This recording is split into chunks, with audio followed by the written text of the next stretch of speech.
시청자 여러분 안녕하십니까. 굿모닝 포엑스 경제원풍 시작합니다. 한국은행이 오늘 16일 열릴 첫 금융통화위원회에서 기준금리를 인하할지가 관심이 모아지고 있습니다. 경기 하방 리스크를 고려할 때 지난해 10월, 11월에 이어서 세 차례 연속 금리를 인하할 가능성이 높지만 1,400원을 넘어선 원달러 환율을 볼 때는 지금 금리에서 좀 묶어둘 가능성이 있다. 이렇게 의견이 엇갈리고 있는데요. KB증권 리서치센터 임재균 연구위원님과 함께 알아보겠습니다. 어서 오십시오. 예, 안녕하세요. 안녕하세요. 자, 연구위원님께서 지난주 보고서를 내셨어요. 관련해서 제목이 동결, 인하 모두 가능하지만 동결이 소폭 우세 이렇게 딱 잘라서 표현을 해주셨는데 어떤 요인들을 고려하셨는지 좀 설명이 필요할 것 같습니다. 뭐 말씀하신 것처럼 사실 이제 동결도 인하도 어떤 결정을 하든 이상한 금통위는 아니다라고 좀 보고 있고요. 각각 이유가 있어요. 네, 뭐 경기만 생각하면 사실 인하를 하는 게 맞습니다. 일단은 11월 금통위 때로 좀 돌아가 보면은 11월 금통위에서 내년, 그러니까 올해죠. 올해 이제 다음 주 20일, 다음 주 월요일에 이제 트럼프 행정부가 시작을 하는데 트럼프 행정부에 따른 보호무역주의로 인해서 우리나라 수출 경기 쪽에 대한 조금 부정적 전망들을 이제 한국은행이 전망을 제시를 했고 그러다 보니까 이제 10월, 11월 이렇게 연속 인하를 단행을 했습니다. 네. 그리고 나서 그때랑 좀 바뀐 게 뭐냐라고 보면은 결국에 이제 좀 한국의 정치 불확실성이 좀 확대가 됐죠. 그렇죠.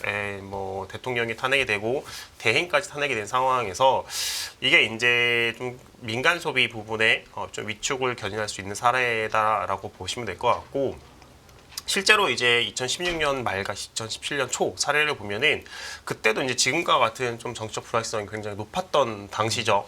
그때 보면은 민간 소비가 굉장히 좀 위축이 됐었습니다. 네. 실제로 이제 한국은행이 2016년 10월 달에 한국은행이 3개월마다 전망치를 냈는데 2016년 10월 달, 그러니까 정치 불확실성이 확대가 되기 전에 2017년 전망치를 2.8로 전망을 했는데 그로부터 3개월, 그러니까 2017년 1월 달 정치 불확실성이 이제 한창일 때에는 2.5%로 하향 조정을 했습니다. 그 이유가 정치 불확실성에 따른 민간 소비의 부정적 영향. 이번에도 좀 사실은 민간 소비 부분에 부정적 영향이 불가피할 수가 있다라고 보시면 될 것 같고 실제로 이제 12월 한국은행이 발표한 소비자 심리지수를 보면은 12.3포인트를 하락을 했습니다. 네. 이게 이제 전월 대비 하락폭으로 보면은 코로나가 이제 막 발생을 했던 2020년 3월 이후로 가장 큰 하락폭인 거죠. 결국에는 소비자들의 심리가 굉장히 조금 정치 불확실성으로 인해서 위축이 됐고 이런 것들이 한국 경제의 민간 소비 부분에 부정적 영향이 불가피한 상황이다. 그러면서 이제 이 민간 소비 위축 경기에 대응해서 한국은행이 10월, 11월 그리고 이번 주 목요일에 있는 금통위에서 세 차례 연속을 단행해야 된다라는 거 조금 보시면 될 것 같아요. 그렇죠. 뭐 경기만 바라보면은 사실은 3번 인하를 해도 이상할 건 없습니다. 맞아요. 이상할 건 없는데 문제가 환율이에요. 네. 이게 이제 제가 12월 3일에 계엄이 발생을 하고 나서부터 가장 조금 민감하게 계속 모니터링을 하는 부분이 환율 시장인데요.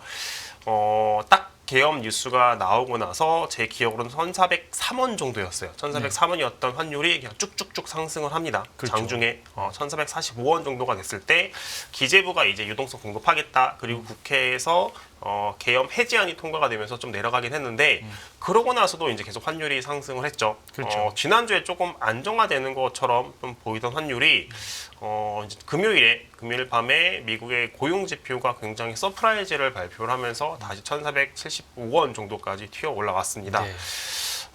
환율이 단기간에 굉장히 조금 빠르게 상승을 했죠. 실제로 이제 11월 달에 연속 인하를 하긴 했지만은 6명 중에 금통위원 중에서 2명의 금통위원은 환율에 대한 우려 때문에 금리 동결을 주장을 하셨습니다. 네. 근데 그때보다 환율 레벨은 80원 이상이 상승을 했어요. 그러니까요. 그러다 보니까는 전에는 환율로 인해서 한국은행이 금리를 동결하지 않을까라고 보고 있고요. 실제로 그 한국은행의 맨데이트, 그러니까 통화 정책의 목표를 보면은 물가 안정과 금융 안정이 있습니다.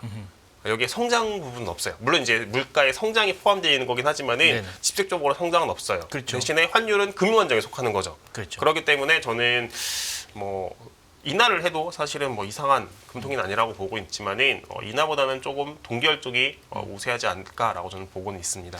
그렇다고 해도 지금 경기 우려를 생각하면 최소한 그래도 2월에는 인하를 하는 게 맞지 않냐라는 사실 그 2월 인하로는 사실 대세인 건 맞는 것 같아요. 네, 저도 이제 1월에 동결 그리고 인하는 2월 정도가 좀 적절한 전략이지 않을까라고 보고 있고 그렇게 보고 있는 이유가 일단은 뭐 경기 생각하면 인하하는 게 맞죠. 근데 이제 대부분의 분들 뭐 인하 시점이라던가 그리고 인하 횟수에 대한 이제 전망하시는 분들의 차이는 존재하지만은 네. 모든 분들이 공감을 하는 거는 우리나라 그러니까 한국은행이 인하할 수 있는 여력은 많지 않다 이거거든요. 그렇죠. 그럼 저는 봤을 때 한국은행에 인하할 수 있는 횟수는 많지 않습니다. 그러면 한 번 한 번 인하할 때 최대 효과를 발휘를 해야 돼요. 그러니까 한 번 한 번에 대해서 굉장히 소중한 기회인 거죠. 맞아요. 인하할 때. 네. 그러면 정책의 효과 측면에서 봤을 때 과연 1월과 2월 어느 게 더 좋냐라고 보면 저는 2월이 더 좋다라고 보고 있는 게 두 가지 경기 측면에서 두 가지 이유가 있는데요. 일단은 우리나라 수출이 안 좋은 거는 트럼프 부분인 거죠. 트럼프는 다음 주에 취임을 합니다. 네. 다음 주에 취임을 하고 나서 정책이 어떠한 속도로 어떤 강도로 나오는지를 확인을 해야지 한국은행도 경기 전망이 조금 더 뚜렷해지고 이거에 대해서 적절하게 대응할 수 있다라고 보고 있고요. 또 하나 이제 민간 소비 부분을 보시면은 우리나라 이제 정치 불확성이 확대가 됐죠. 이게 언제 개선되냐라고 보면은 과거 2017년 사례를 보면은 이제 좀 헌법재판소에서 최종 판결이 나오고 나서 소비자 심리 지수가 반등을 하기 시작합니다. 그러면 이번에도 헌법재판소에서의 최종 판결이 나오고 나서 소비자 심리 지수가 반등할 수 있는 가능성이 높다라고 저는 보고 있고 그 시기가 문제네요. 그럼. 네, 언제 나올지 모르는 언제 거죠. 나올지. 근데 지금 정치 불확성이 여전한 상황에서 한국은행이 25bp 인하를 하는 것과 해소가 된 상황에서 25bp 인하하는 거는 똑같은 25bp 인하를 결정을 하지만은 아하. 효과적인 측면에서 봤을 때는 다를 수 있는 거죠. 그러네요. 네, 그러다 보니까는 어느 게 더 크냐라고 보면은 그래도 정치 불확성이 일부 해소가 된 이후에 인하하는 게 훨씬 더 좋다, 효과적으로 더 효과가 더 크다라고 저는 보고는 있습니다. 그렇군요. 이 금통위원들 간의 이견들 이제 의견이 상충되는 건데 그래서 6명의 금통위원들이 어떤 의견을 내느냐가 중요한 건데 1월에 동결하게 된다면 금통위원들 간에 뭐 근소한 차이가 있을 것으로 예상이 되잖아요. 네. 그럼 2월에는 어떻게 이 방향성에 있어서 상반기 방향을 결정하는데 굉장히 중요한 시사점을 준단 말이죠. 2월에는 어떻게 될 것으로 보시는 뭐 그런 예상도 해보셨어요? 저는 1월 달에는 일단은 뭐 동결을 한다라고 보면은 2월 달에는 인하를 할 거라고 보고 있고 그 인하는 그래도 이제 뭐 만장일치 인하거나 혹은 이제 한 명 정도의 이제 한 분 정도의 소수 의견 나오지 않을까. 압도적으로. 네, 그렇게 지금보다는 이제 조금 더 압도적인 인하가 좀 이제 힘을 받을 거다라고 저는 보고는 있습니다. 그렇군요. 그 얘기는 이제 상반기 통화 정책이 어느 정도는 가닥을 그때 이제 가르마를 탈 것이다. 네, 그렇게 볼 수도 있는 거죠. 네. 근데 이제 성장률 얘기를 또 안 할 수가 없는데 이 정치 이슈들이 발생하기 전에 한국은행이 이제 성장률 전망치를 이미 하향 조정했어요. 우리는 국내 네. 성장률 전망치 하방 리스크가 더 커졌다 이렇게 판단하고 있는 건데 실제로 글로벌 IB들이 올해 한국의 성장률 전망치 뭐 계속 낮추고 있어요. 네, 아시다시피 맞습니다. 국제금융센터 조사를 보면 8곳 글로벌 IB들이 올해 한국의 GDP 성장률 평균치를 보면 지난해 11월 말 1.8%, 12월 말에는 1.7%또 낮아졌어요. 근데 이거는 수준이 한국은행 전망치가 1.9% 아닙니까? 정부 전망치 1.8%인데 이거보다 더 낮아지고 있어요. 또 낮아지지 않으리라는 보장도 없습니다. 네, 맞습니다. 예, 이게 제일 문제인 것 같아요. 네, 말씀하신 것처럼 좀 글로벌 IB들의 성장률 전망치가 이제 뭐 한국은행이라던가 이제 정부가 발표한, 그러니까 정부가 추정을 한 성장률보다는 좀 낮습니다. 근데 이제 한국은행 같은 경우는 이제 11월 28일에 성장률 추정치를 발표를 했는데 예. 1.9% 같은 경우는 이제 한국의 정치 불확성이 좀 반영되지 않은 상황이다라고 보시면 될 것 같고 그렇다면은 이게 반영이 된다라고 보면은 성장률의 하향 조정, 한국은행의 성장률 하향 조정은 좀 불가피한 상황이다라고 보고는 있고요. 네. 뭐 지금 정부가 발표한 것처럼 뭐 1.9에서 1.8%로 내려갈 수는 있겠지만은 그보다 더 내려갈 가능성도 좀 여전히 존재하는 상황이어서 조금 한국에 확실히 이제 뭐 올해 시작한 게 며칠 되진 않았지만은 성장 측면에서만 놓고 봤을 때 좀 긍정적인 면보다는 좀 부정적인 면만 조금 보이는 것도 사실은 맞습니다. 그래도 이제 조금 이제 너무 부정적인 것보다는 긍정적인 면을 말씀을 드리면은 한국은행이 이제 11월 금통위에서 올해 성장률 1.9%를 어떻게 전망했는지에 대한 가정도 되게 중요하다고 보고 있거든요. 그렇죠. 왜 그러냐면은 이제 금통위 그러니까 한은총리께서 말씀을 하신 게 미국의 신정부에 대한 보호무역주의를 일부 반영을 했다라고 말씀을 하셨습니다. 네. 그럼 이거를 어떻게 가정을 했는지에 따라서 성장의 상방도 하방도 달려있는 상황이다라고 보고 있어요. 실제로 이제 한은 총재가 보통 이제 한은에서 경기의 불확실성이 높다라고 말을 하는 거는 이제 경기의 하방 쪽인 건데 그렇죠. 11월 금통위에서는 불확실성이 높다. 근데 그때 말씀하신 게 상방도 하방도 높다라고 말씀을 했습니다. 그럼 전망치 전제를 어떻게 했냐라고 보면은 일단 첫 번째가 대중무역 정책, 대중무역 정책에 대해서 2분기부터 모든 제품이 아닌 첨단 및 전략적 제품에 대해서 60% 관세를 부과하고요. 그리고 트럼프가 언급하고 있는 게 중국은 60%인데 나머지 국가에 대해서는 10% 관세를 부과하겠다는 거죠. 그렇죠. 그 일반 보편 과세 같은 경우는 올해가 아니라 내년 1분기부터 무역 적자 상위 10개국에 대해서 10%보다 낮은 무역 그 관세를 가정을 했습니다. 그럼 저희가 좀 봐야 되는 거는 트럼프가 취임을 시작해서 1월 20일에 취임을 시작해서 한국은행이 가정한 것보다 조금 관세에 대한 정책이 강하다라고 하면은 우리나라 성장은 이제 뭐 민간 소비 부분, 정시 불확실성에 대한 민간 소비 부분을 그냥 제외하더라도 성장만 가지고도 내려갈 가능성이 훨씬 높습니다. 근데 반면에 한국은행이 전제를 한 것보다 트럼프의 관세 정책이 유하다. 실제로 이제 지난주였죠. 지난주에 워싱턴 포스트가 이제 보도를 한 게 트럼프가 모든 나라에 대해서 관세를 때리긴 하는데 부과를 하긴 하는데 모든 제품이 아니라 뭐 첨단 전략산업 일부 제품에 대해서만 관세를 부과하겠다라는 거죠. 그러면은 이제 실제로 한국은행이 가정을 한 것보다는 조금 관세 정책이 유해질 수 있는 거죠. 약해질 수 있다라고 그렇죠. 보면은 우리나라 경기 입장, 수출 경기 입장에서 보면은 상방 압력이 좀 존재하는 상황이다라고 보시면 될 것 같아서 일단은 다음 주에 있는 트럼프 취임 이후에 트럼프가 실제로 관세를 어떻게 어떤 강도로 어느 시점에 부과하는지를 좀 확인을 해봐야지 지금 이제 이 불확실성 한국 경기에 대한 불확실성이 좀 어느 정도 일부지만은 해소가 되지 않을까라고 저는 보고는 있습니다. 한국은행이 원래 이제 제일 중점하는 게 이제 물가, 네 맞습니다. 금융시장의 안정, 네. 포괄적으로 이제 금융시장 안정인데 올해 보니까 뭐 총재께서 신년사를 했는데 여기에 보면 무슨 얘기가 있냐면 수출 구조가 다변화되지 못해서 굉장히 뭐 성장이 위축되는 게 우려된다. 미래 10년간 이끌어야 될 신산업이 개발되지 못했다. 이렇게 해서 경기에 대한 우려를 굉장히 강조했단 말이에요. 저는 지금 이례적인 일이라고 생각하거든요. 그거를 보면 올해 이제 경기에 대한 방점을 한국은행이 더 찍고서 금리 정책을, 통화 정책을 이끌어갈 것이다. 이런 걸 좀 엿볼 수 있다. 이렇게 보여지는데. 근데 저는 그거랑은 좀 별개라고 생각을 하고 있습니다. 네. 한국은행 총재께서 이제 경기에 대한 불확실성이 높다라고 말씀하셨는데, 뭐 우리나라의 뭐 산업구조, 수출, 자영업자 부분들에 대해서 조금 문제를 말씀을 하신 게 결국 우리나라 이제 구조적인 경제 구조 부분이라고 그렇죠. 저는 생각을 하고 있습니다. 실제로 이제 한은 총재께서 취임하고 나서 꾸준하게 이제 계속 말씀을 하시는 게 구조 개혁해야 된다. 통화 정책만으로 우리나라 경기를 끌어올릴 수는 없다. 구조 개혁한다라고 말씀을 하시는 거고.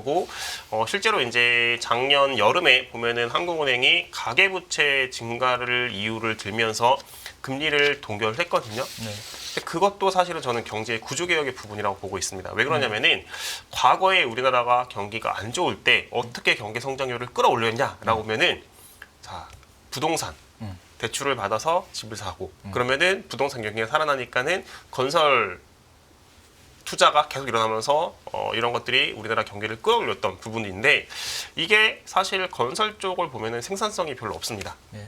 네, 생산성이 없죠. 예를 들면 똑같은 1조를 투자를 하더라도 건물은 그냥 땅 이제 뭐 잘 작업해서 건물 만들고 거기에 이제 임차인 구해서 집어넣으면 끝인 건데 예를 들면 반도체라든가 다른 뭐 첨단 산업 제품 같은데 1조를 투자했다라고 하면은 뭔가 더 생산성이 나올 수 있는 제품들이 그렇죠. 개발이 될 수 있는 거죠. 네. 이게 부동산과 다른 산업의 차이라고 보고 있는데 지금 보니까는 과거에 우리나라는 다 부동산 경기를 통해서 성장을 끌어올렸다. 근데 이게 우리나라 경기에 중장기 길게 놓고 봤을 때 도움되는 게 하나도 없다라고 하면서 이거를 끊자라고 말씀하셨고 저는 작년 여름에 한국은행 스탠스 그리고 이번에 신년사에서 말씀하셨던 거를 보면은 구조개혁에 대한 필요성, 실제로 이제 창조적 파괴를 말씀을 하셨잖아요. 네. 그러면서 좀 이제 포커스, 중점을 두신 게 파괴도 되게 중요하다. 그러니까는 새로운 기술 혁신을 따라가지 못하는 기업들은 도태가 될 수밖에 없고 여기에 새로 이제 기술이 뛰어난 기업들은 조그만 기업들도 결국 시간이 지나면서 커간다. 실제로 이제 미국 기업들을 보면은 몇 년 전만 해도 사실은 엔비디아가 뭐 지금 미국 기업에서 뭐 시총의 1위를 주목받지 못했죠. 1위를 넘볼 정도로 굉장히 이렇게 주목받은 기업이 아니었고 테슬라 같은 경우도 그런데 이게 어떻게 보면은 우리나라 같은 경우는 사실 그런 기업들이 없잖아요. 굉장히 커가는 기업들이 없는 상황이다 보니까는 뭔가 경제 구조 개혁을 통해서 우리나라의 새로운 산업, 새로운 기업에 대한 신성장 동력을 만들자라고 하는 게 한국은행의 스탠스, 한우 총재의 신년사의 좀 메시지지 않을까라고 저는 보고는 있습니다. 그렇군요. 마지막으로 이제 미국 금리 얘기 안 할 수가 없습니다. 네. 미국 국채 금리 정말 이게 텐트럼에 대한 우려가 나올 정도로 지금 20년물 뭐 연 5% 이미 돌파했고 10년물도 뭐 거의 5% 육박하고 있고 계속 금리 인하 얘기는 나오고 있는데 미국이 물론 금리 인하를 조정하겠다고 얘기했지만 금리가 너무 튀고 있어요 위로. 결국 이렇게 되면 이제 다른 국가들까지 이제 이게 번지고 분위기가 확산되고 있는 거고 우리도 여기에 대한 반응을 하지 않을 수가 없는 상황이고 환율을 생각해서라도.